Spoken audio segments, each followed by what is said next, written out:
The final words her father spoke to her were not of love, but of iron and ledgers. They were uttered in the stale air of his study, a room that had once smelled of rich mahogany and cigar smoke, but now held the thin, sour scent of desperation. "He is a good man, Clara, a man of property. This will secure your future." Clara had looked not at her father, but at the faint outline on the wall where a portrait of her mother had once hung. Sold, like the silver, like the horses, like the land itself. Now, she was the last asset to be liquidated.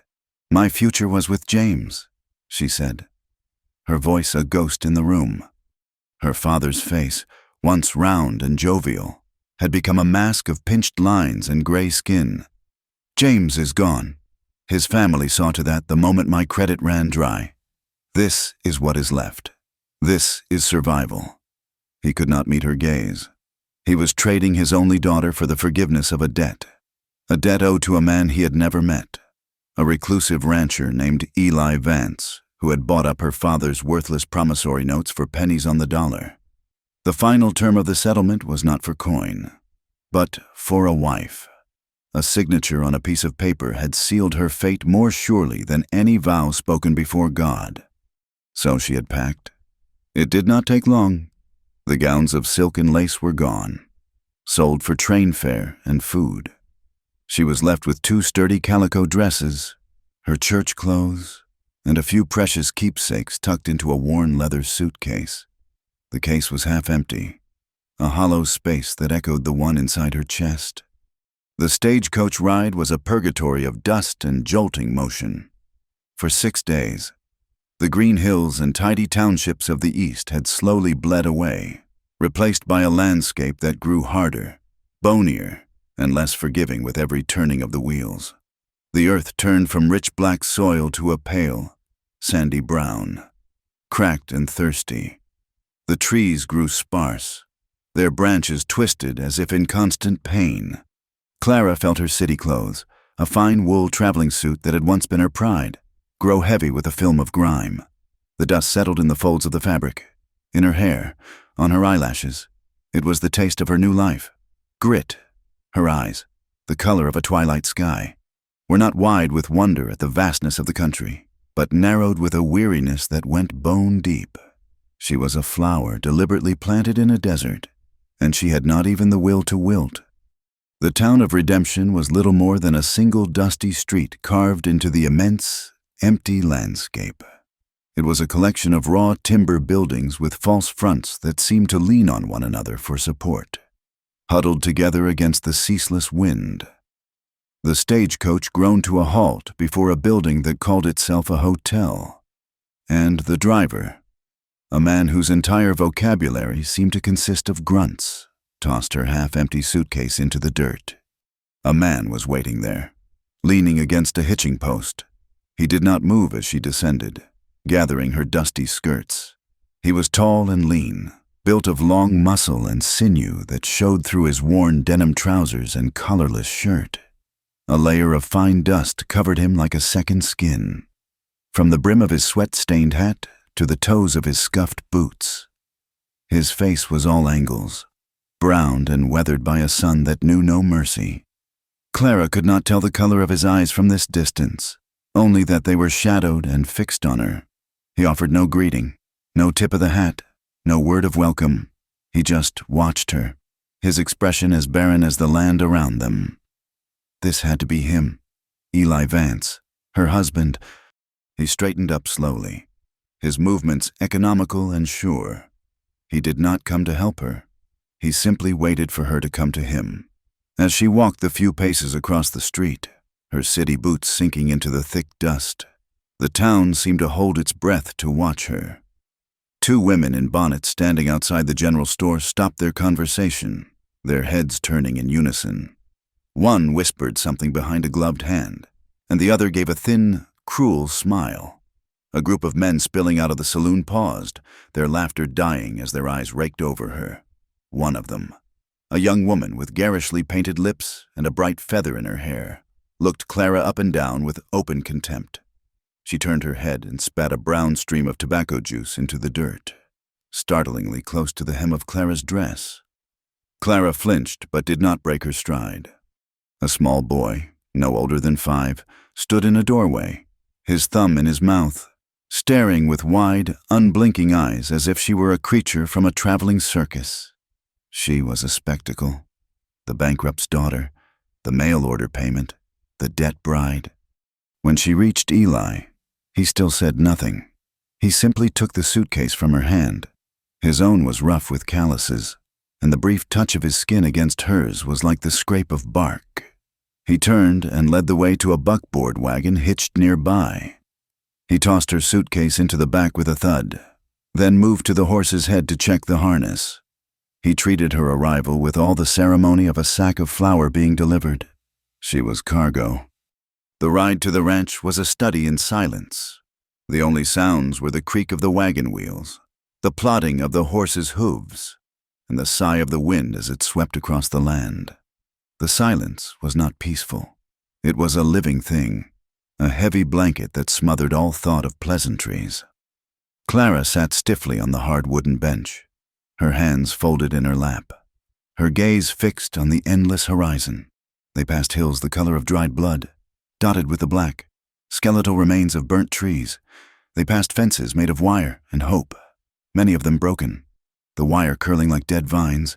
Above them, the sky was a vast, aching blue, empty of all but a single hawk circling on a thermal. It was a beautiful and terrible country, a place that promised nothing but space and struggle.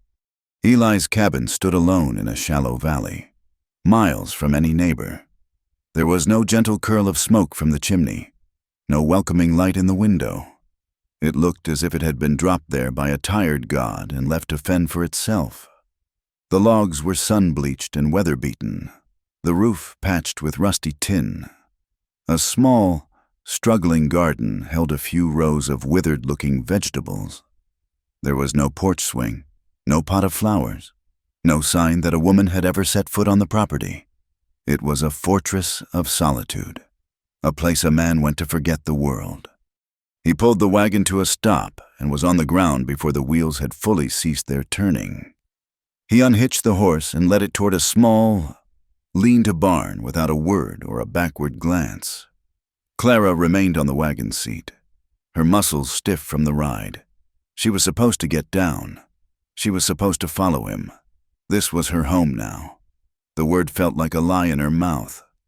After tending to the horse, he returned for her suitcase and carried it to the cabin door, which he pushed open with his shoulder.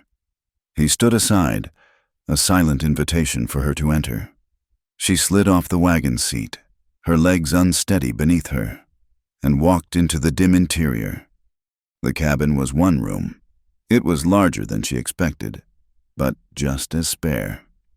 A stone fireplace dominated one wall, its hearth cold and black. A rough-hewn table and 2 chairs stood in the center of the room. A dry sink with a bucket of water and a tin basin sat against another wall. And in the far corner, there was a bed. One bed. A sturdy frame of pine with a thin mattress of ticking stuffed with what she could only guess was straw or corn husks. The sight of it sent a cold spike of fear through her. He brought her suitcase inside and set it down near the door. The sound echoed in the quiet room. He did not look at her. He gestured toward the dry sink. "Water," he said. His voice was a low rumble, rusty from disuse. It was the first word he had spoken directly to her. He then crossed the room to the fireplace and began laying wood for a fire, his back to her.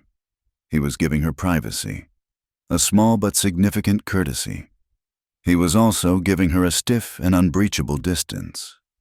She felt a wave of profound and suffocating loneliness wash over her. She was not a wife arriving at her new home. She was an object that had been delivered, a piece of property signed over and accounted for.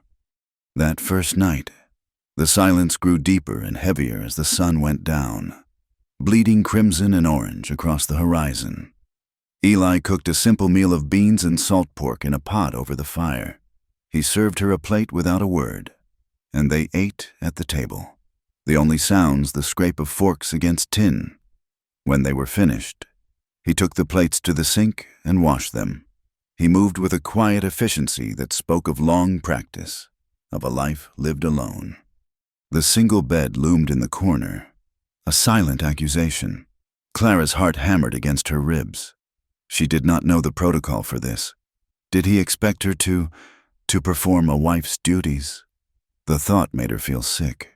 He was her husband in name, but he was a stranger, a hard, silent man who looked at her as if she were a ghost, as if sensing her turmoil. He took one of the 2 thin blankets from the bed. He also took a small, flat pillow.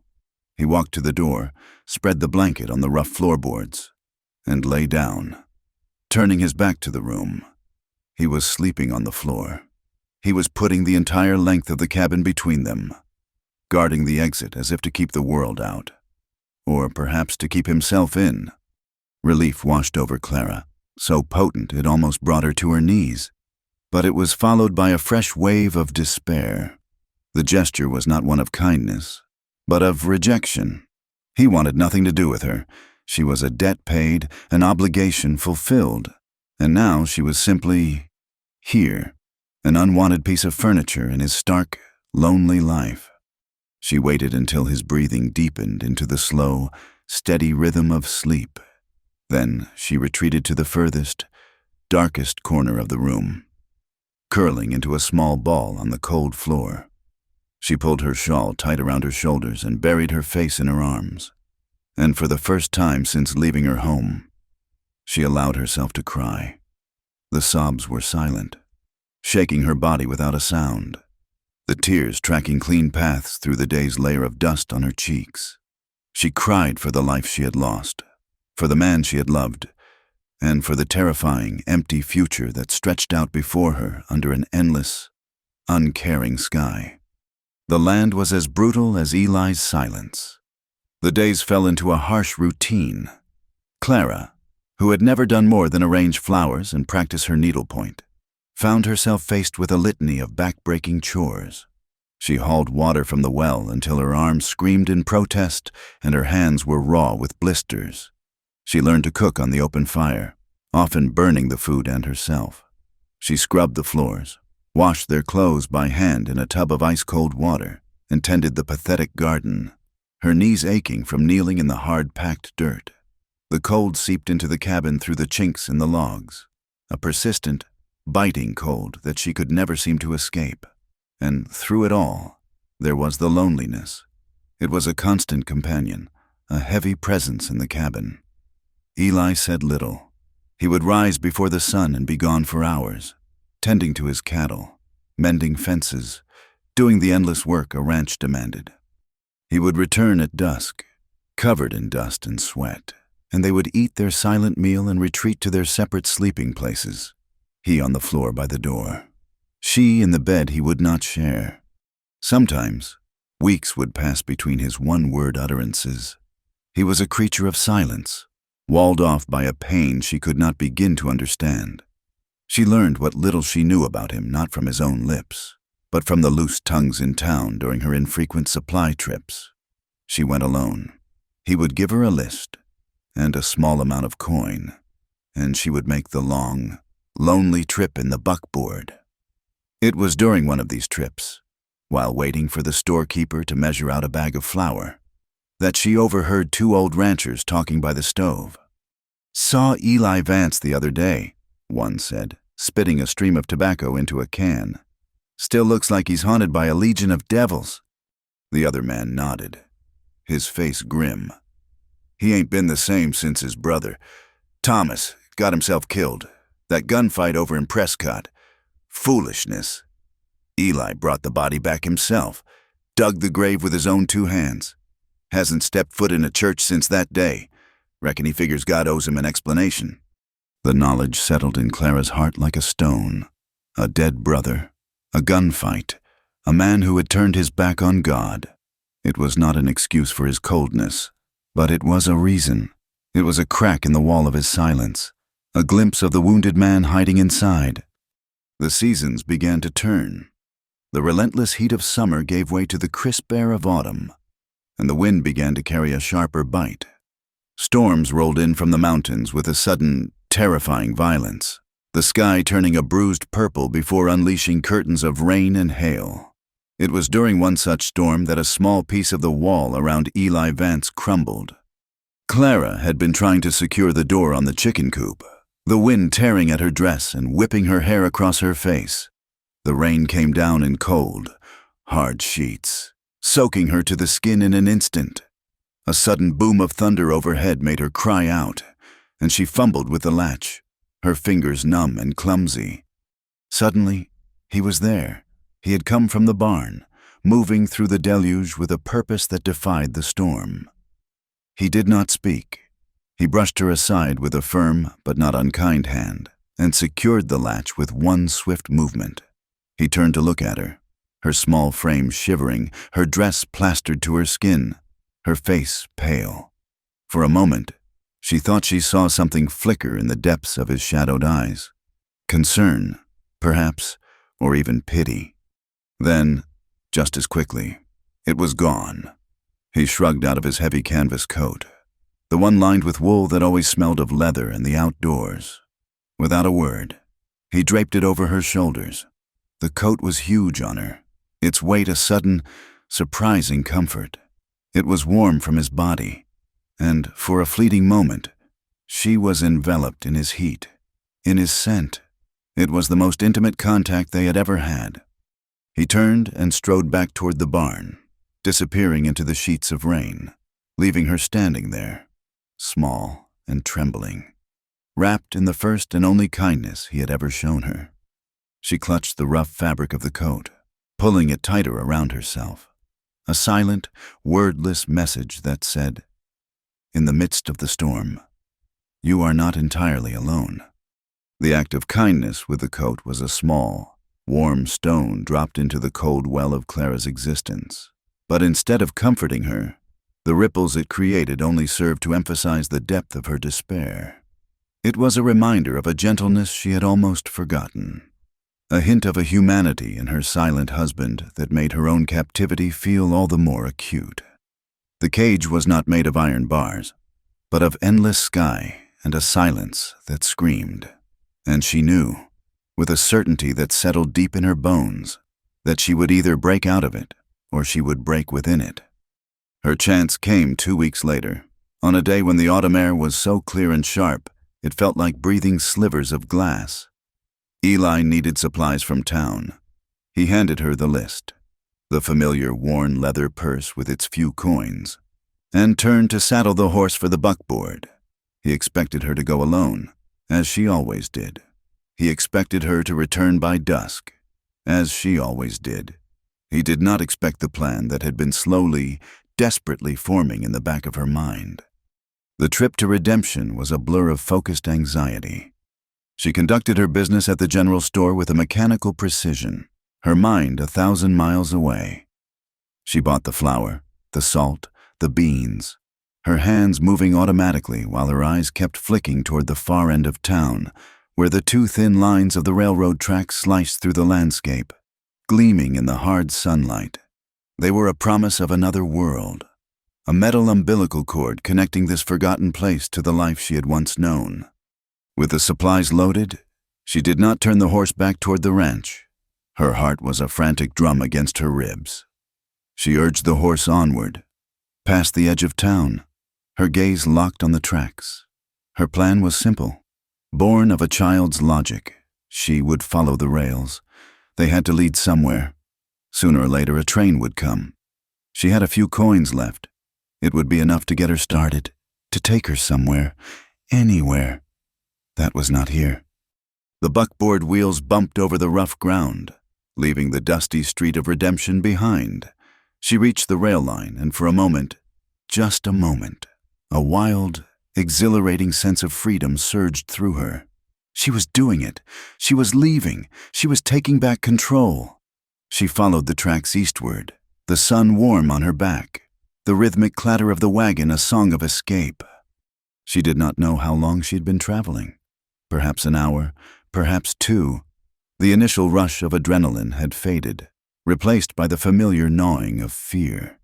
The landscape was unchanged, the same brutal, beautiful emptiness stretching in every direction. There was no sign of a train, no distant whistle on the wind. There was only the sun, the sky, and the endless, lonely track. She heard the hoofbeats before she saw him. A single horse, coming up fast behind her. She did not need to look. She knew. A cold dread washed over her, extinguishing the last embers of her hope. She pulled the buckboard to a halt but did not turn around. She simply sat, her back straight, her hands gripping the reins, and waited. He rode his big bay horse alongside the wagon, pulling it to a stop. He did not look angry. His face was set in the same impassive, weathered mask it always wore. He was covered in the dust of a hard ride. He swung down from the saddle, his movements fluid and certain. He walked to the side of the buckboard and looked up at her. His eyes, the color of a stormy sky, held hers. Clara braced herself for the explosion, for the anger, for the rough hand that would drag her from the wagon. She had defied him. She had tried to run. She was his property, and she had tried to steal herself back. But the anger never came. He simply stood there, his presence a solid, unmovable fact. He reached up and his calloused fingers closed around her forearm. The grip was firm. Not brutal, but it was inescapable. She felt the strength in that hand, the power he held in reserve, and she knew how foolish her escape attempt had been. She could run for 100 miles and he would still find her. This was his land, his world. She did not scream. The sound died in her throat, a useless thing. There was no one to hear it. He held her arm for a long moment, the silence stretching between them, thick with all the things they had never said. Then, his voice low and rough, he spoke. "There's nothing out there for either of us." It was not a threat. It was a statement of fact, a shared sentence, and in that one phrase, he included her in his own exile. He was not just her jailer. He was a fellow prisoner. The words broke her. She did not cry, but something inside her gave way. A final, ragged surrender. He released her arm, took the reins from her limp hands, and turned the buckboard around. The ride back to the cabin was made in the same thick silence as their first journey, but this time it was different. It was not the silence of strangers. It was the silence of two people who had looked into the same abyss and recognized it. He did not punish her. He did not even mention it again. But the failed escape changed something in Clara. The desperate hope for a life elsewhere had been extinguished, and in its place, a different kind of resolve began to grow. If she could not escape this place, she would have to learn to occupy it.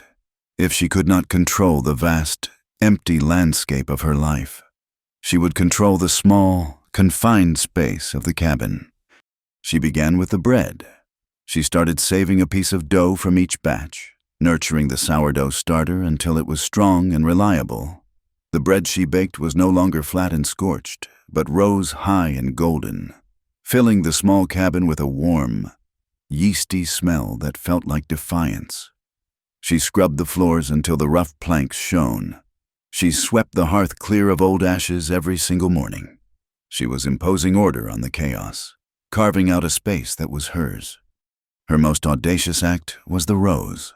On her next trip to town, she used the last of her own secret pin money, saved from her previous life, to buy a single, sad-looking rose bush from the general store. It was little more than a thorny stick with a few withered leaves. The storekeeper's wife had laughed. "Nothing delicate grows here. Girl, the wind and the cold will kill it before the first snow." Clara did not care. She planted it by the front door of the cabin, in the hard, unforgiving earth. She dug the hole with her own hands, her nails breaking in the rocky soil. She carried water to it every day. She protected it from the wind with a small wall of stones.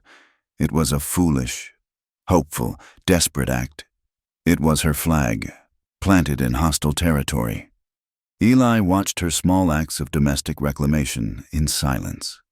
He did not comment on the better-tasting bread, or the cleaner floors, or the thorny stick she tended with such fierce devotion. But he did not stop her.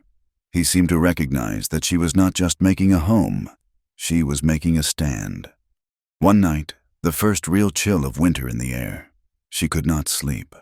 The wind moaned around the corners of the cabin, a lonely, mournful sound. She rose from the bed and saw through the single window that Eli was not on his pallet by the door. A flicker of alarm went through her, followed by curiosity. She pulled on her shawl and slipped outside. The sky was a spectacle of cold, glittering light. The stars were so bright and so numerous they seemed to have torn holes in the black fabric of the night. She found him standing a short distance from the cabin, his head tilted back, staring up into the celestial sprawl. He did not seem to notice her approach. He seemed to be in another place entirely. She stood near him, her arms wrapped around herself against the cold. For a long time, neither of them spoke. She was content to stand in the shared silence, a silence that now felt less like a wall and more like a space they could both inhabit. "Fought in a war once," he murmured, his voice so low it was almost carried away by the wind. He was not speaking to her, but to the stars. "For the Union. Fought at Shiloh, at Vicksburg. Saw things a man ought not to see." He paused, his breath pluming in the cold air. "But we won nothing, not really. Just traded one kind of broken for another." The confession hung in the air between them, a rare and fragile thing. He had offered her a piece of his pain, a key to one of the locked rooms inside him, and Clara knew she had to offer one of her own in return. "My father called this a marriage of debt," she said softly. He turned his head then, to look at her in the starlight. "He was bankrupt, my fiancé, his family was wealthy, when my father's money was gone. So was he. He never even said goodbye. His father sent a letter." She looked down at her hands. "I was the last thing my father had left to sell." He said nothing, but his gaze held hers. In the cold, clear light of the stars, they saw each other for what they were. Two people sold into different kinds of bondage, scarred by battles they had not chosen. The cold deepened in the coming weeks. The wind howled relentlessly, and the first dustings of snow appeared on the high peaks. One night, the temperature plummeted. The fire in the hearth fought a losing battle against the chill that seeped through the walls. Clara lay in the bed, shivering under her single thin blanket. She could hear the chatter of Eli's teeth from his spot on the floor by the door, where the draft was the worst. Neither of them would sleep in this cold. After what felt like hours, he rose. In the dim firelight, she saw him standing by the bed. Her body went rigid, but he only held up his own blanket in a silent question. It was not a proposition. It was a practical solution to a shared problem: freeze separately or be warm together. She nodded, a small, jerky movement, and shifted to one side of the thin mattress. He lay down on the other side, on top of the covers, pulling his own blanket over him. The bed was small. It was impossible not to be aware of him. He lay stiffly on his back, a rigid line of muscle and bone an inch from her. She could feel the heat coming off his body, a welcome, unnerving warmth. She could hear the soft sound of his breathing, steadier now. At one point, he shifted, turning onto his side, his back to her. His breath, warm and steady, ghosted over the sensitive skin of her neck. A shiver that had nothing to do with the cold ran through her.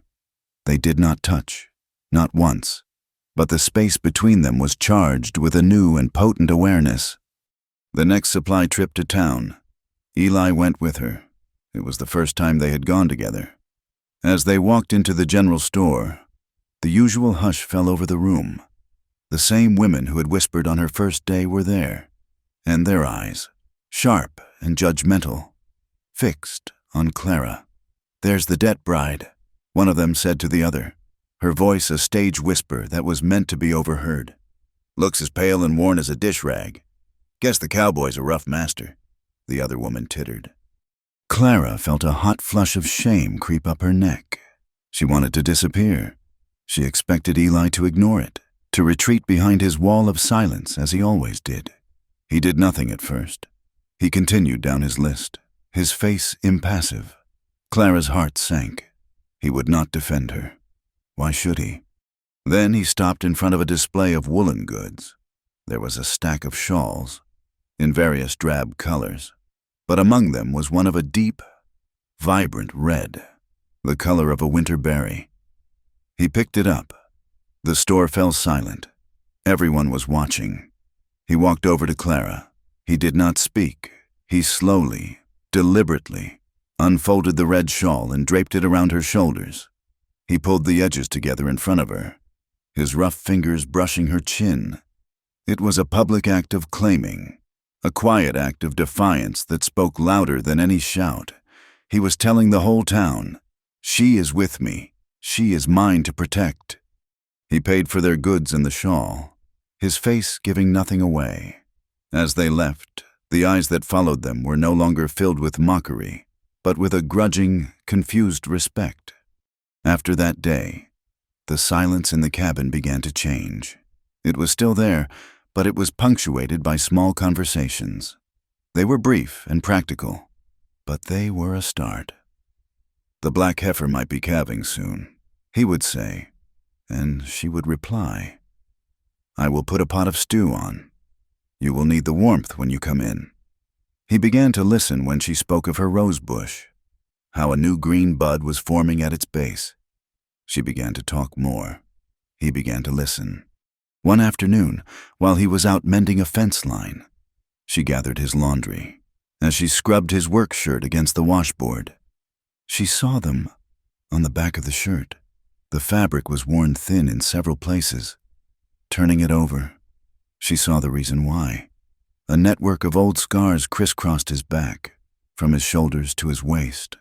They were pale and silvery, long-healed, but they spoke of a terrible violence. They were not the straight lines of a whip, but the jagged, puckered maps of old wounds. She traced one with her wet finger, a long, curved line near his shoulder blade. She did not ask him about them when he returned, and he did not offer an explanation. Some stories were too heavy to be told in words. The change in their dynamic culminated one evening a week later. The cabin was quiet. The only sound, the crackle of the fire. Eli was cleaning a rifle at the table, his movements precise and economical. Clara had been watching the flames, a thought taking root in her mind. She rose and went to her small trunk.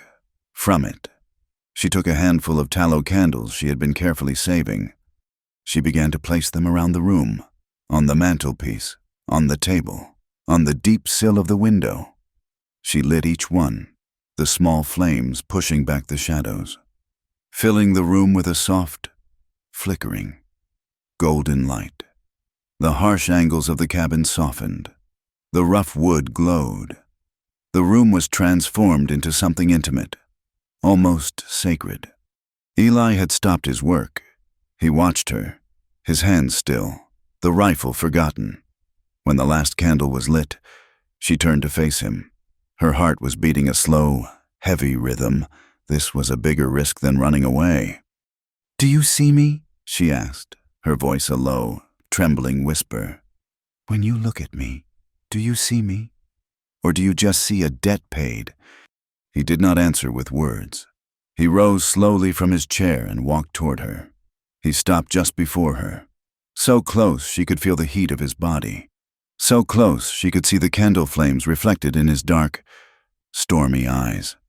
He stood there, in the warm, flickering light, a silent, solid presence. He was careful not to touch her, but his closeness was an answer. His gaze was an answer. He saw her, and in the soft, candlelit silence, for the first time, Clara felt that perhaps he was not the only one. The night of the candles drew a new line in the dust of their lives. It was not a line that was crossed, but one that simply made the space they shared feel different, softer. Eli still slept by the door, and Clara still slept in the bed, but the distance between them now felt less like a chasm and more like a quiet, respectful pause. Clara's small acts of domestic reclamation continued.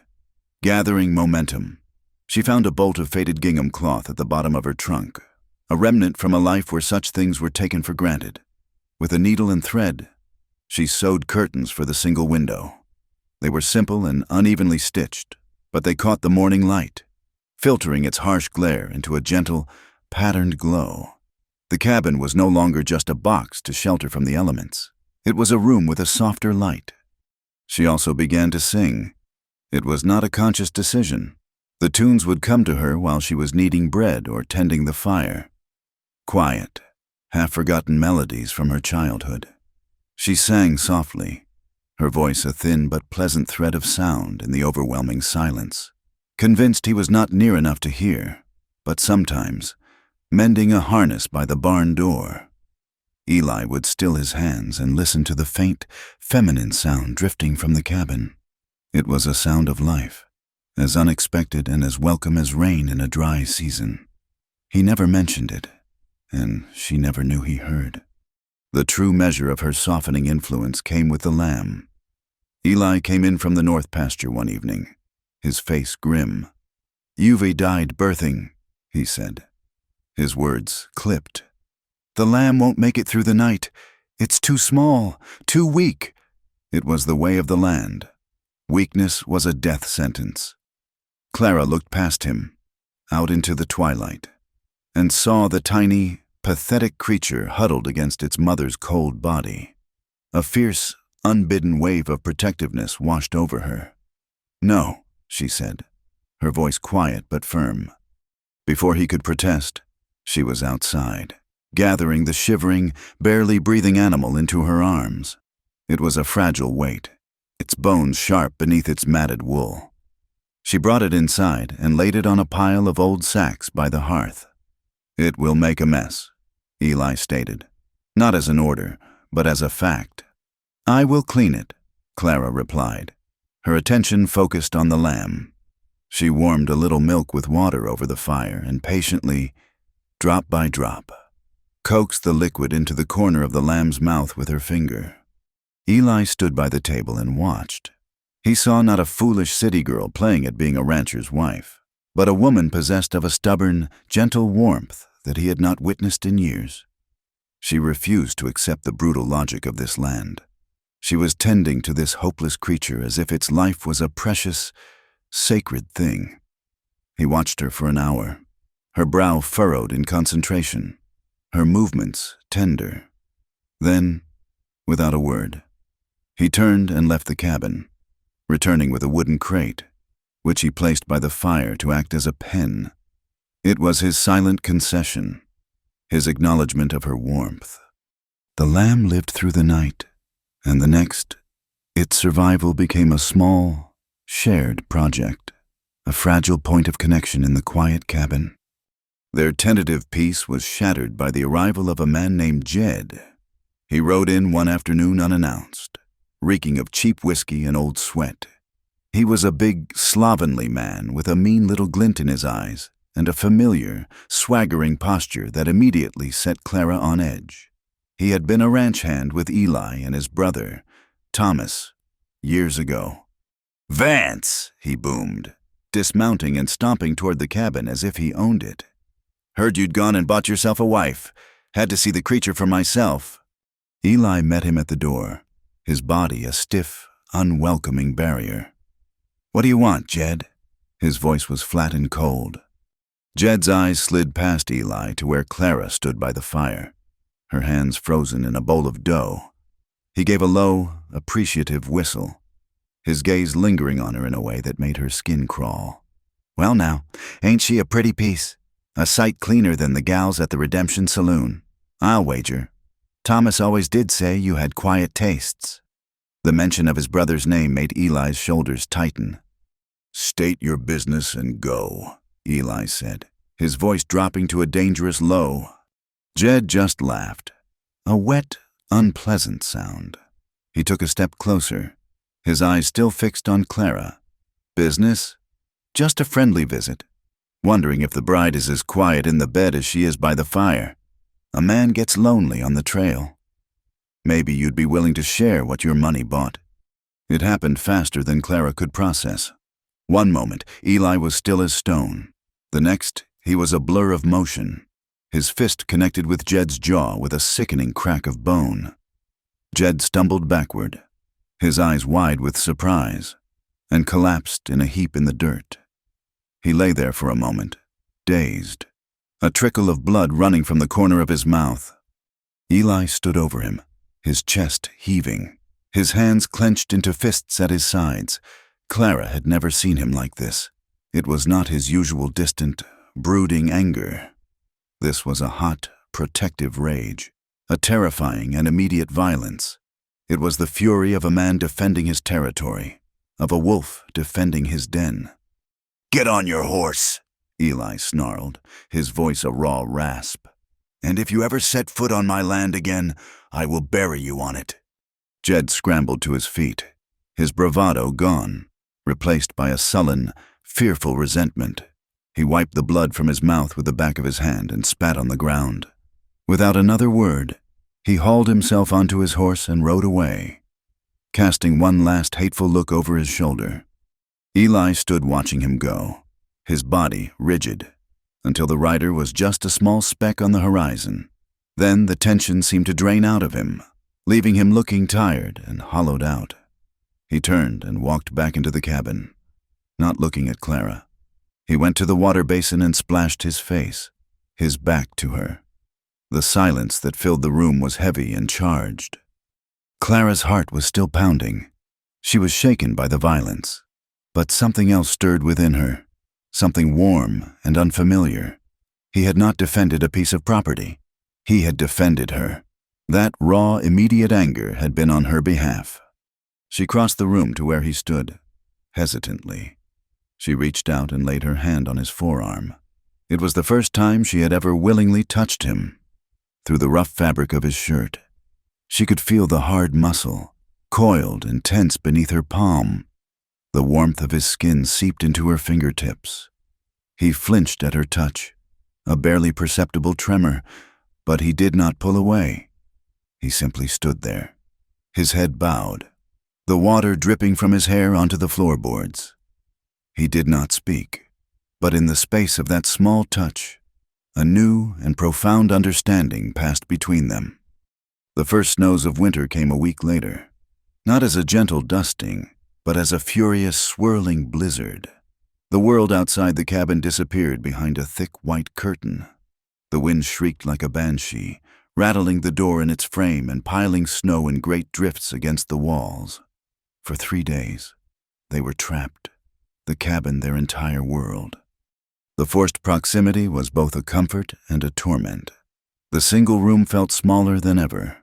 They moved around each other in a careful, silent ballet, their bodies constantly brushing in the tight space. The silence was no longer empty.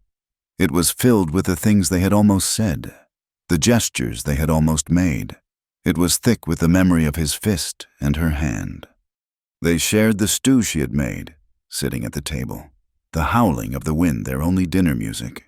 They tended the fire, their hands sometimes touching as they both reached for the same log.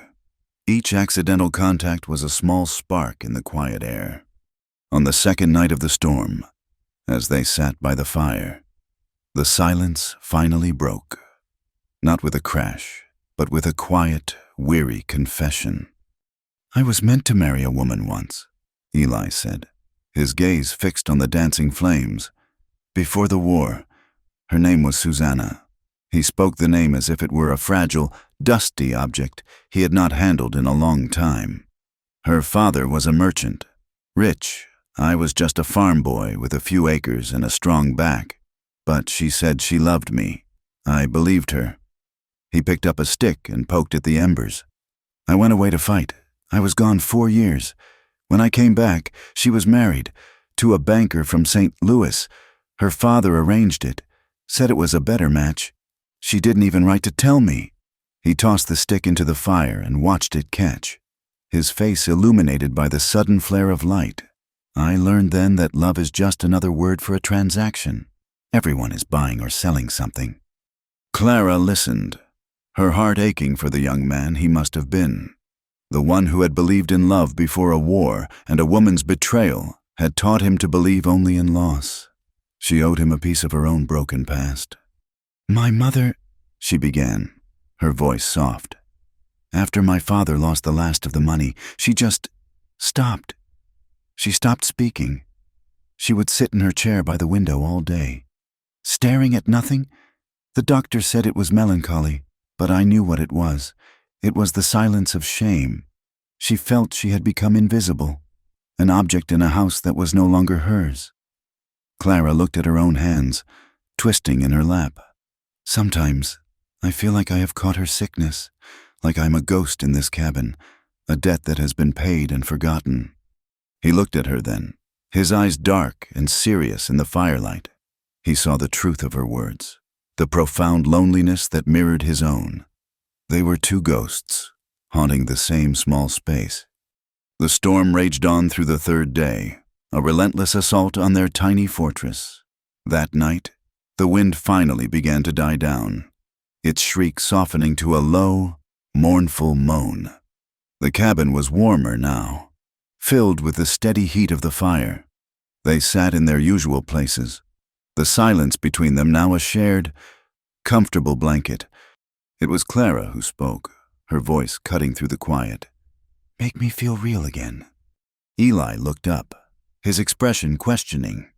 She met his gaze, her own clear and unwavering. The fear she had lived with for months was gone, burned away by the strange intimacy of the storm. "I want you to light the candles," she said, her voice trembling slightly, but full of resolve. "Like you did before. I want the room to be filled with light." She took a deep, shuddering breath. "So I can see my own body and believe that it belongs to me, not to my father, not to a ledger book, to me." It was the bravest thing she had ever said. She was asking him not for his body, but for his sight.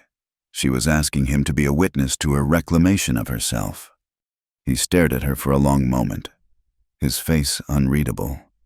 She thought he would refuse, that she had pushed too far, that she had broken the fragile truce between them. But then he gave a slow, deliberate nod. He rose and took the candles from the mantel. His movements were careful, tender. He placed them around the room, just as she had done, and lit each one.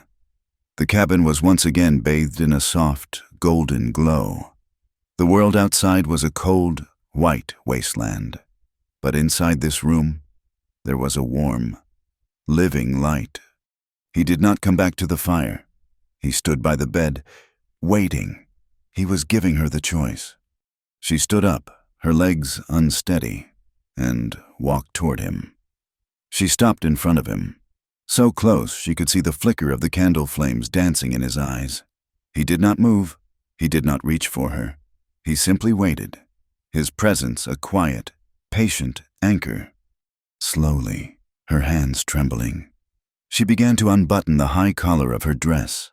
Her fingers were clumsy, but she did not falter. He did not help her. This was her act, her ceremony. The dress slid from her shoulders and pooled at her feet, leaving her standing before him in her thin white chemise. She felt not a shred of shame, only a profound and terrifying vulnerability. He did not take her body. He did not reach for her waist or her breasts. Instead, he lifted her hands and gently, reverently, kissed her knuckles. He lowered his head and pressed his lips to the hollow of her collarbone, a soft, warm touch against her cool skin. Her breath hitched in her throat. Then he looked into her eyes, and his were filled with a deep, aching tenderness she had never seen before. He leaned in and kissed her eyelids, first one, then the other, as if to close them on all the pain she had seen. Her whole body trembled at the gentle, chaste intimacy of the act. He took her hand, his calloused palm warm and rough against hers. He led her to the bed and pulled back the blankets. They lay down together, still clothed, still separate, and he pulled the covers over them both. He did not release her hand. They lay there, tangled in blankets, their fingers intertwined, the candlelight flickering on the log walls, casting their mingled shadows, and in the warm, quiet dark, surrounded by the sleeping storm, They fell asleep, holding hands. The spring arrived not as a gentle guest, but as a brawling force of nature. The iron grip of winter loosened with a great, groaning sigh, and the land, frozen and gray for months, seemed to bleed color back into itself. Water ran in newly carved gullies. The scent of damp earth and budding sage hung in the air, and a pale green fuzz appeared on the hills, a soft promise of the grass to come. The change in the land mirrored the change in the cabin. The thaw was happening inside as well as out. They fell into a new rhythm, one dictated by the demanding work of the season. The silence between them was no longer a void but a comfortable, shared space, punctuated by the practical language of their labor. Clara worked alongside him, her body hardening, her skin browning under the relentless sun. The blisters on her hands had turned to calluses, and the weariness she felt at the end of the day was the satisfying ache of accomplishment, not the hollow fatigue of despair. The day they branded the new calves was the hardest work she had ever known. The air was filled with the bawling of cattle, the smell of dust and sweat and burnt hair. Her job was to help hold the struggling calves and press the hot iron, the V-bar of Eli's brand, into their flanks. The first time, the sizzle of the iron and the animal's cry of pain made her feel sick to her stomach, but she saw the grim necessity in Eli's face and firmed her jaw. This was what it took to hold on to something in this land. This was survival, written in fire. They worked from sunup to sundown, a well-practiced team of two, moving in sync, their bodies slick with sweat and streaked with dirt. When the last calf was branded and released, they stood in the middle of the corral, exhausted and filthy, the setting sun casting their long shadows across the trampled earth.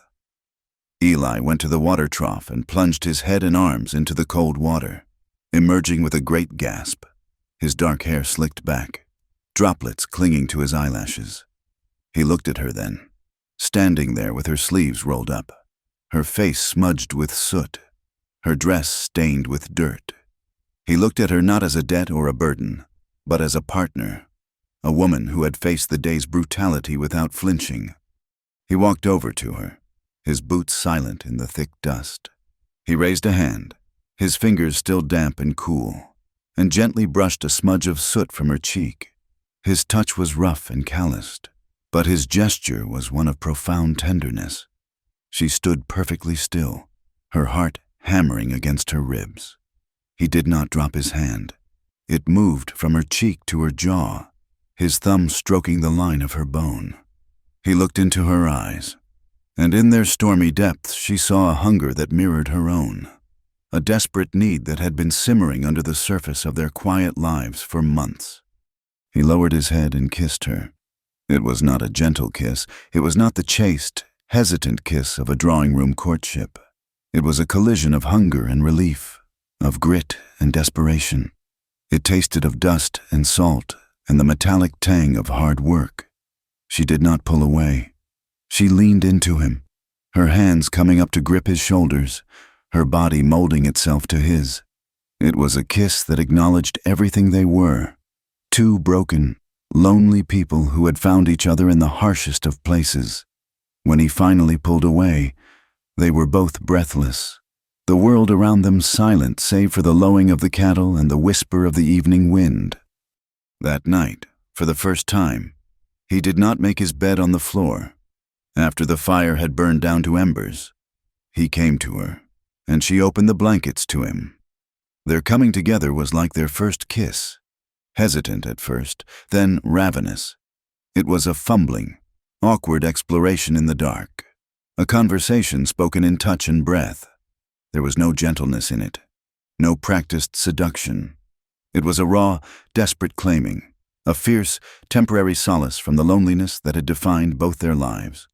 They moved together with a clumsy, hungry urgency, their bodies speaking a language of need that their mouths had never learned. It was not pretty, it was not romantic, but it was real.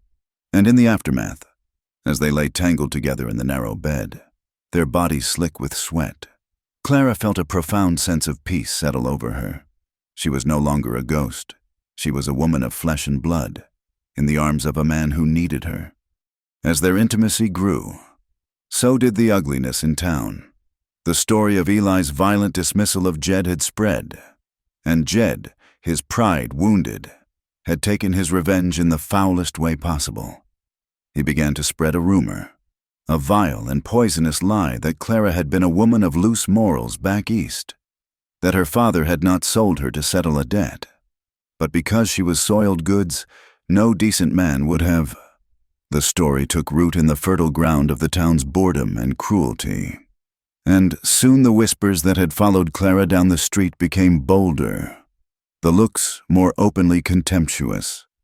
Eli heard the rumors on a trip to the saloon to buy a barrel of salted fish. He had been standing at the bar when he overheard two men talking. One of them, a lanky cowhand with a cruel mouth, saw Eli and smirked. "Better watch your new wife, Vance," he said, his voice loud enough for the entire room to hear. "Heard she was popular with a whole lot of men before you got her. A man could get sick from a woman like that." The saloon fell silent. Eli turned slowly from the bar, his face a mask of cold fury. "Say that again," he said, his voice dangerously quiet. The man, emboldened by his audience, laughed. "I'm just saying, a used whore is still a whore, no matter how much you paid for her." Eli's hand moved in a blur. He did not draw the Colt Peacemaker from its holster to shoot. He drew it and, in the same fluid motion, brought the heavy barrel of the gun crashing down against the side of the man's head. The sound was a sickening thud.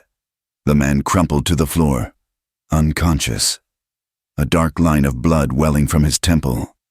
Eli stood over him, the pistol still in his hand, his eyes sweeping the room. "Anyone else?" he asked the silent, shocked faces. No one moved. No one spoke. He holstered the pistol, paid for his fish, and walked out, leaving the stunned silence behind him.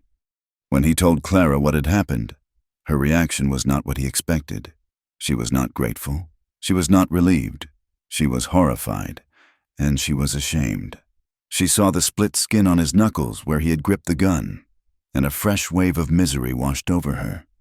"You shouldn't have done that," she said, her voice barely a whisper. They were in the cabin, the offending barrel of fish sitting untouched on the floor. "He insulted you," Eli said, his voice a low growl. "He insulted my wife." The word wife hung in the air between them, both a comfort and a curse. "You don't need to fight for what you never wanted," she said, the words tasting like ash in her mouth. She was a transaction, a bargain he had been forced to make, and now his honor was being sullied because of her tainted past, a past that was not even hers, but a lie spun from another man's malice. He looked at her then, his face grim, his eyes burning with an intensity she had never seen before. "You're right," he said, his voice raw. "I didn't want a bride." He took a step closer to her, his presence filling the small room. "But I needed you." The simple, stark confession left her breathless. It was not a declaration of love, but it was something more honest, more real. It was an admission of his own profound loneliness, his own brokenness. It was an admission that she, the unwanted bride, had become his anchor in the storm of his life. A few weeks later, a letter arrived, carried by a traveling preacher making a circuit. It was addressed to Clara in a spidery, unfamiliar hand. The preacher accepted a cup of water and a piece of cornbread and was on his way, leaving the sealed envelope on the table, a small white rectangle of doom. Clara stared at it for a long time before she had the courage to open it. The letter was from a distant cousin. The news was brief and brutal. Her father had died of a fever 2 months prior, a week after his death. A lamp was overturned in the night, and the house, their beautiful family home, had burned to the ground. There was nothing left. She was free. The man who had sold her was dead. The debt was gone, erased by death and fire. The last tie to her old life had been severed. She should have felt relief, a sense of liberation. Instead, all she felt was a vast, crushing emptiness. She was an orphan, a widow of a life that no longer existed. The transaction that had defined her existence was now complete, and she felt hollow, as if the last of her substance had been scooped out, leaving only a fragile shell. She sank into a quiet depression, a gray fog that mirrored the one that had claimed her mother. She did her chores with a mechanical listlessness, the spark of pride she had begun to feel in her labor extinguished. She grew quiet again, her brief season of song over. She would stand at the window for hours, staring out at the harsh landscape, feeling a kinship with its emptiness, the weight of being wanted only as a means to an end, of being valued only in a transaction, settled upon her, a suffocating shroud. She was a contract that had expired. What was she now? Eli watched her retreat into herself, and a helpless, unfamiliar fear took root in him. He did not know how to fight this enemy. The silence that had returned to the cabin was not the comfortable silence of companionship, but the cold, dead silence of despair. He knew that words would be useless. He was not a man of words. He was a man of action.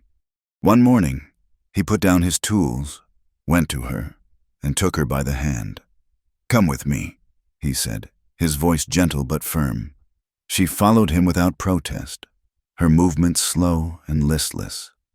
He led her out of the cabin, past the barn, and up into the hills behind the ranch.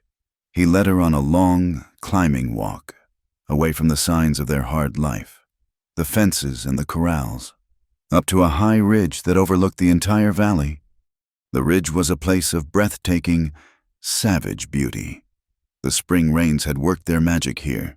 The ground was carpeted with wildflowers, a riot of Indian paintbrush, bluebonnets, and yellow poppies.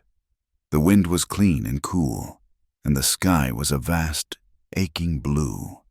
They stood there for a long time, looking out at the world below.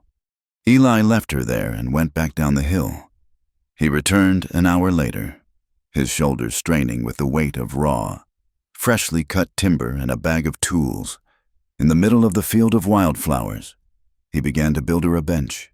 He worked with a quiet, focused intensity, the rasp of the saw and the rhythmic knock of the hammer the only sounds in the peaceful air. He did not speak. He just worked, his hands sure and strong, shaping the wood into a simple, sturdy bench, a place to sit and look out at the world. When he was finished, he stood back, wiping the sweat from his brow with the back of his arm. He gestured for her to sit. She sat on the smooth, new wood, the scent of fresh-cut pine sharp and clean in the air. He sat beside her, not too close, giving her space. They sat in silence for a long time, the wildflowers nodding around them in the breeze. Then he turned to her, his face serious, his eyes holding hers. "If you want to leave," he said, his voice low and steady, "I will take you to the train myself. The debt is paid. You are free. You do not have to stay here." He was offering her the one thing she had never had, a choice. He was giving her back her life, a life he had bought and paid for. He was telling her that her presence in his life was not an obligation, but a gift, and that he would not hold her to it if her heart was no longer in it. He was setting her free. Eli's offer hung in the clean, high country air, a choice as vast and terrifying as the landscape that stretched before her. He would take her to the train. He would set her free. In that moment, he gave her back the world, and in doing so, he showed her the only small piece of it she truly wanted. The life she had known was a ruin, a field of ash. The world beyond this valley held nothing for her but the ghosts of what she had lost. Here, on this harsh and unforgiving land, with this silent, wounded man, she had, against all odds, begun to grow. She did not leave. She stayed. Her answer was not spoken in words. It was given in the quiet labor of her hands over the next few days. She returned to the ridge alone, carrying with her a small hand axe and a length of rope. She did not dismantle the bench he had built for her. She added to it. She dragged flat, weathered stones from the hillside and built a small, sturdy base around the bench. From the gnarled branches of a dead juniper tree, she fashioned a simple, rough-hewn cross, lashing the two pieces together with a rope. She fixed it to the back of the bench, creating a stark, humble altar. It was not a monument to God, for she felt his presence no more than Eli did. It was a monument to memory. It was a place for the ghost of her father, for the silent shade of her mother, for the young, naive girl she herself had once been. It was a grave marker for a life that was over, and in building it, she was finally, irrevocably, choosing the one that was beginning. Eli watched her work from a distance, understanding her actions with a clarity that needed no language. When she was finished, he came to her, not at the altar on the hill, but in the quiet of the cabin as she washed the dust from her hands. "Thank you for the bench, husband," she said, her back to him.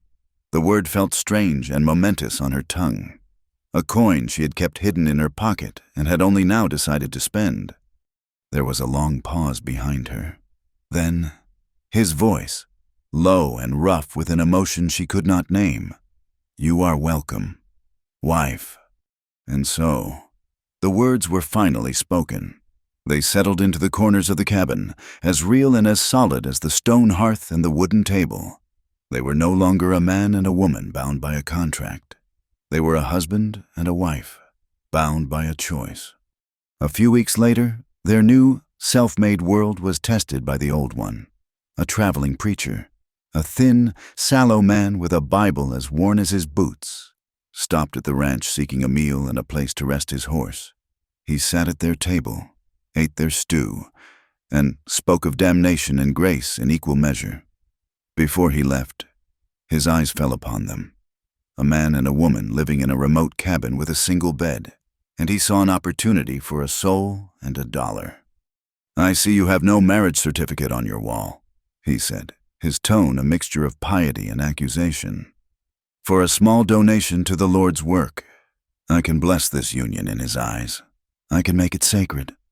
Clara looked at Eli, whose face was a mask of stone. She thought of the whispers in town, the shame of her arrival, the violence in the saloon, the terror and the tenderness of their nights. She thought of the altar on the hill, built of stone and memory. She turned her clear, steady gaze back to the preacher. "Thank you, sir, but that will not be necessary," she said, her voice polite but firm. "We made this sacred ourselves." The preacher left in a huff, muttering about sinners and godless lands. But his judgment meant nothing to them. The sanctity of their bond was not something that could be bought or sold or bestowed by a stranger.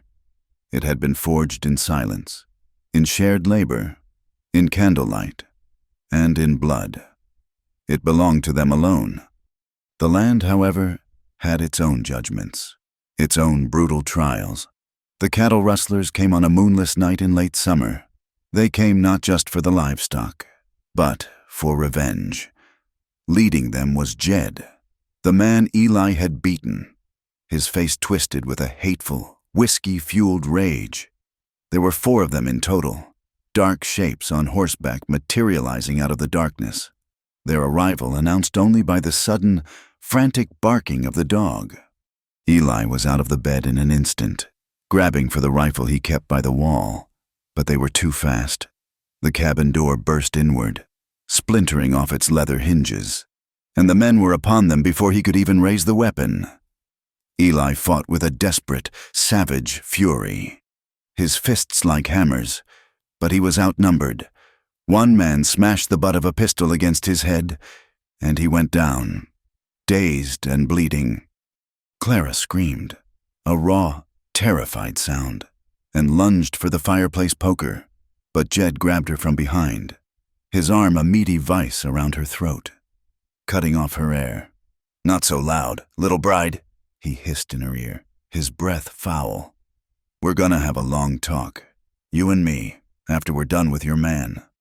They dragged Eli to the center of the room, his hands bound tightly behind his back. They beat him, methodically, brutally. They were not trying to kill him. Not yet. They were trying to break him. Clara was forced to watch, her own wrists now tied to a post of the bed. a dirty rag stuffed in her mouth. Tears of rage and terror streamed down her face as she saw the man she had come to. What? Love? Yes, the word finally formed in the silent scream of her mind. The man she loved, and they were destroying him in front of her. That's enough, Jed finally said, breathing heavily. He turned his attention to the barn. Burn it. Burn everything he's worked for. Two of the men ran outside with a lantern. A few moments later, a horrifying orange glow began to fill the cabin, the light flickering through the open doorway. The smell of smoke and burning hay filled the air. Jed turned back to Eli, who was now a bloody, barely conscious heap on the floor. Now, Jed said, pulling a long knife from his belt and turning his leering eyes to Clara. For the wife. It was the fire that saved them. In the chaos, as Jed's attention was on Eli, one of the embers from the burning barn drifted onto the dry roof of the cabin. The distraction was only for a moment, but it was enough. Clara had been working at her bindings, her wrists raw and bleeding, twisting against the rough rope. The knot, tied in haste, finally gave way. She was free. She ripped the gag from her mouth and, without a second's thought, scrambled for the rifle that had been knocked into the corner. Jed turned at the sound, his face a mask of surprise. But he was too late. Eli, seeing his chance, surged up from the floor with a roar of pure rage, tackling Jed at the knees. The two of them crashed to the floor in a desperate, grunting struggle. The fourth man, who had been guarding the door, raised his pistol toward the melee. Clara, her hands shaking but her eyes clear, lifted the heavy rifle, aimed, and fired. The sound was deafening in the small cabin. The man cried out, clutching his shoulder, and stumbled back out into the night. The two men outside, alerted by the shot, came running back. Eli, having wrestled the knife from Jed, plunged it into his side. Jed screamed, a high, thin sound of agony, and collapsed. Eli scrambled for the rifle Clara had dropped. "Get down!" he yelled, and she dove behind the overturned table. What followed was a brutal, chaotic battle for survival. Gunshots splintered the log walls. Smoke from the burning barn poured into the cabin, choking them, blinding them. Eli, moving like a wounded animal, fired from the doorway, a dark, avenging silhouette against the roaring flames. Clara, her fear burned away and replaced by a cold, clear purpose, found Eli's pistol on the floor and began to reload it, her fingers moving with a desperate, newfound dexterity.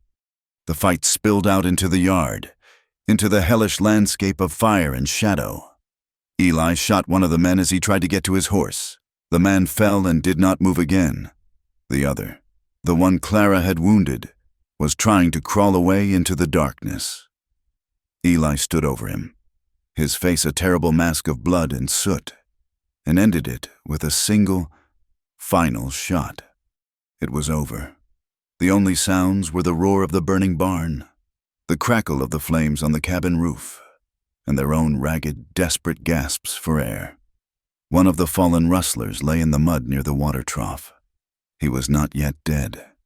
In the flickering firelight, they could see he was just a boy, no older than 17. He was crying, a soft, pathetic sound.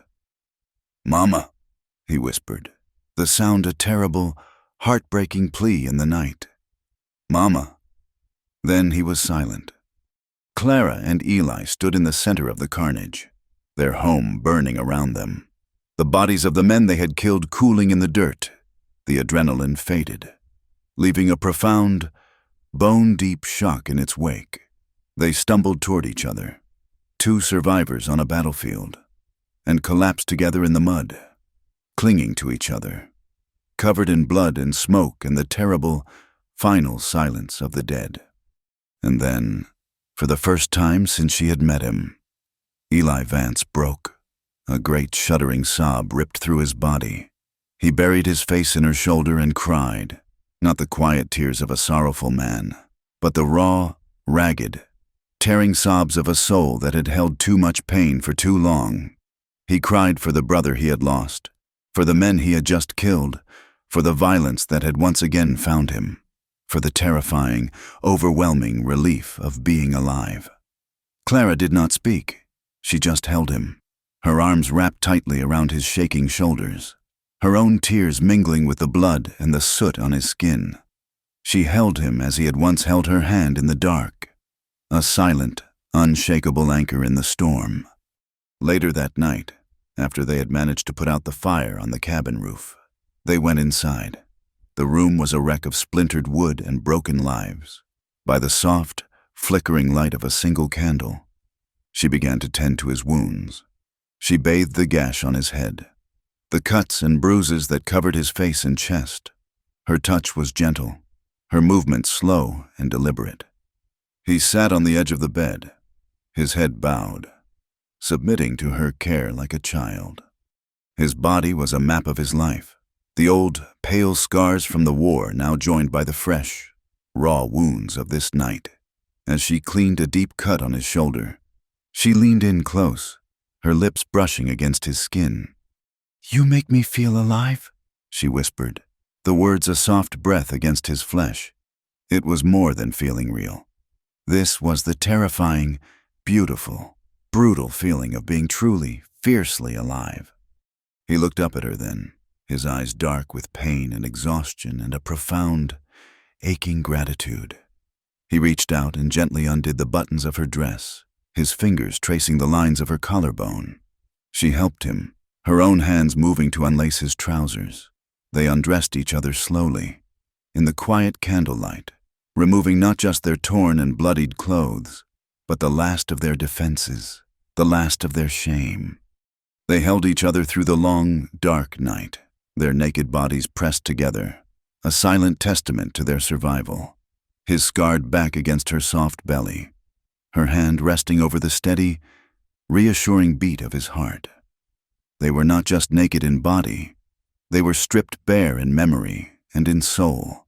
Two broken people who had defended their small, sacred world together, and in doing so, had finally, truly found each other. The months that followed the night of the fire were a season of slow, quiet mending. Peace did not return like a sudden dawn, but seeped back into their lives like water into dry earth. Gradually, almost imperceptibly, they worked. The word became their prayer, their conversation, their balm. They rebuilt the barn first, a monumental task that consumed them from sunrise to sunset. Eli, with a new, quiet fire in his eyes, felled the timber himself, his axe ringing in the clear air. Clara worked alongside him, hauling the logs, peeling the bark, her hands and body now strong and sure. They raised the frame together, a skeleton against the sky, and piece by piece, they gave it walls and a roof. The new barn was stronger than the old one, its joints tighter, its foundation deeper. It was built not just of wood and nails, but of a shared, desperate will. The cabin, too, was transformed. The splintered door was replaced with one made of thick, planed oak, with a real iron latch that clicked shut with a satisfying finality. Inside, the changes were smaller, but more profound. A set of shelves appeared on one wall, built by Eli on a rainy afternoon to hold the few books Clara had brought with her. Alongside tins of herbs she now grew and dried. Her gingham curtains, smoke-stained and torn in the fight, were replaced by new ones she sewed from a bolt of blue calico, the color of a summer sky. The room was no longer just his space that she occupied. It was theirs. His strength was in its bones, her softness in its details. Every corner held a visible touch of them both.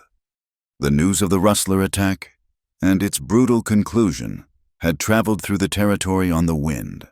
When they next went to town for supplies, the atmosphere was different. The whispers did not follow them. The cruel, sideways glances were gone, replaced by looks of quiet, grudging respect. No one offered apologies.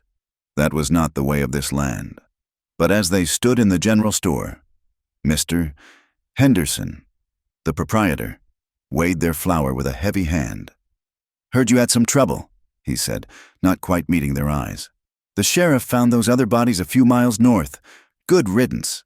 It was as close to a commendation as they would ever get. Even the saloon girl with the painted lips, the one who had spat near Clara's feet on her first day, saw them on the street and simply turned her head, looking away. The contempt was gone, replaced by something that looked almost like fear, or perhaps just the weary understanding that these two were survivors, a fact to be respected and left alone. One crisp autumn afternoon, a figure appeared on the road to the ranch. It was not a rider, but someone on foot, a small, limping shape that resolved itself into a young girl, no older than 16. Her dress was torn, her face smudged with dirt and streaked with tears. She was clearly running from something. Clara saw her from the cabin door, and her heart gave a painful lurch. She saw herself in the girl's exhausted posture, in the desperate fear in her eyes. She met the girl at the edge of the yard, bringing her a dipper of cool water. The girl, whose name was Sarah, drank it down in frantic gulps. Her story came out in a torrent of sobs and jagged sentences. Her father, a dirt-poor farmer from the next county, had promised her to a neighbor, a widower twice her age with a cruel reputation and 3 young children. The bargain was to be sealed in 2 days. Sarah had run. Clara's face hardened. She took the girl inside, sat her at the table, and gave her a bowl of stew. She listened to the story without interruption, her hand resting on the girl's shaking shoulder. When Eli came in from the fields, Clara looked up at him, her eyes blazing with a fierce, protective light. "She is staying with us," she said. It was not a question. Eli looked from his wife's determined face to the terrified girl, and he understood. He saw the echo of his own transaction, the specter of a woman sold to settle a man's account. He simply nodded. "I will make up a pallet for her by the fire," he said. Sarah stayed with them for a week, under Clara's gentle care. The fear began to recede from her eyes. She helped with the chores, her gratitude a quiet, constant presence. Clara refused to let another woman be bartered like livestock. She and Eli talked late into the night, their voices low murmurs in the dark. A plan was formed. On the 8th day, Eli hitched the buckboard and drove Sarah not to town, but to a stagecoach stop 20 miles to the south. He pressed a small leather pouch of coins into her hand, enough to take her all the way to St. Louis, where she had an aunt. "Find a new life," he told her, his voice gruff but not unkind. "One you choose for yourself." Watching the girl go, standing beside Eli as the stagecoach disappeared in a cloud of dust, Clara felt a circle close. She was no longer the victim. She had become the rescuer. The act of helping another had healed a wound in herself she did not even know was still bleeding. The incident with Sarah seemed to open a door in Eli as well. The world he had shut out for so long began to creep back in, and he found he no longer had the will to bolt the door against it. A few weeks later, a blue norther swept down, bringing an early, unexpected freeze. From their ridge, Eli noticed that the smoke from the Petersons' chimney, their nearest neighbors 5 miles east, had thinned and died. Without a word to Clara, he saddled his horse and rode out. He found John Peterson in bed with a raging fever, his wife and 2 small children trying their best to manage. Eli spent the rest of the day and most of the night there, chopping a winter's worth of firewood, tending to their stock, and sitting with the sick man. He returned home at dawn, exhausted and cold, to find a hot meal waiting for him. He had, for the first time since his brother's death, willingly entered his neighbor's house. He was slowly, cautiously, rejoining the world. Clara, too, found a new purpose, one born from that visit. When Mrs. Peterson came to thank them a week later, her husband now recovering, she confessed that her oldest boy, who was 9, could not read his own name. An idea sparked in Clara's mind. Her education, a thing she had once considered a useless relic of a pampered past, could be a tool here. It could be a gift. She opened a school. It was a humble affair, conducted 2 mornings a week at her own kitchen table. The Peterson boys were her first students, and soon they were joined by the children of 2 other remote ranching families. 4 rough-and-tumble children, their faces scrubbed clean, sat on her chairs, their eyes wide with wonder as she showed them the magic of letters, the worlds that could be unlocked in a simple book. The cabin, once a bastion of silence, was now filled with the sound of children's voices, their hesitant recitation of the alphabet, their shouts of triumph when a word was finally recognized. The house was filled with life. Their love, born in desperation and forged in violence, settled into something steadier, deeper. It was no longer a frantic clutching in the dark, but a quiet, constant knowing. It was in the way he would come up behind her while she was washing dishes and rest his hands on her waist, his chin on her shoulder, for just a moment, before heading back out to the fields. It was in the way she saved him the last piece of pie, knowing he would be hungry when he came in. It was in the shared smiles over the heads of their young students, in the comfortable silence as they sat on the porch in the evenings, watching the stars come out. The desperation had been replaced by trust, the hunger by a profound intimacy. It was a love that had been earned, a love that had been chosen, every single day. One night, after a long day of work, as a soft autumn rain whispered against the roof, Eli surprised her. "I have something for you," he said, his voice a low rumble. He went to a small chest in the corner and brought out a box. From it, he took a handful of new tallow candles. He began to place them around the room, on the mantel, on the shelves he had built, on the table. He lit each one, his large, calloused hands surprisingly gentle, the cabin filled with the same soft, flickering, golden light as that long-ago night when she had made her trembling plea to be seen. He came to her then, where she stood by the fire, her heart aching with a sweet, unbearable fullness.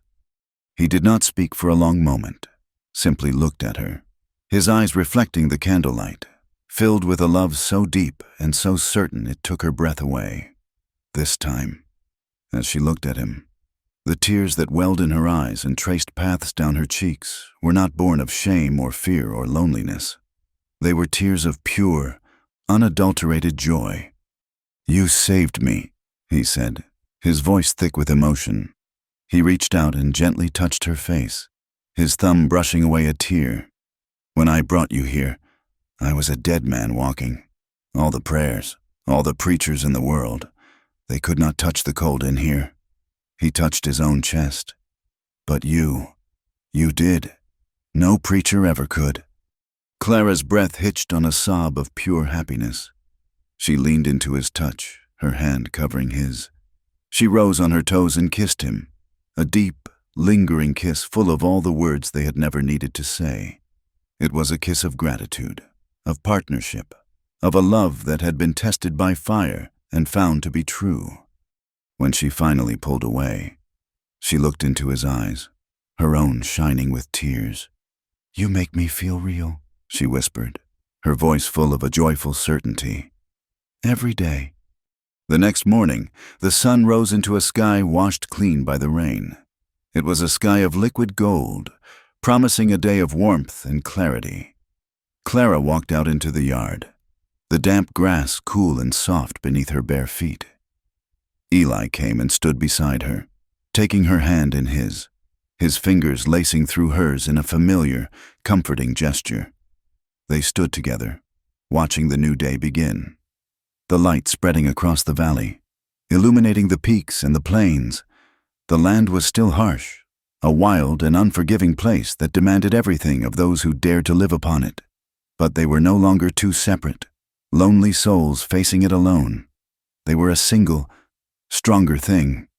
They had each other, and that was enough. Thank you for listening to our story around the campfire. We encourage you to comment with where you are listening from to connect with fellow travelers. And please subscribe to the Wild West Campfire channel and share your thoughts in English.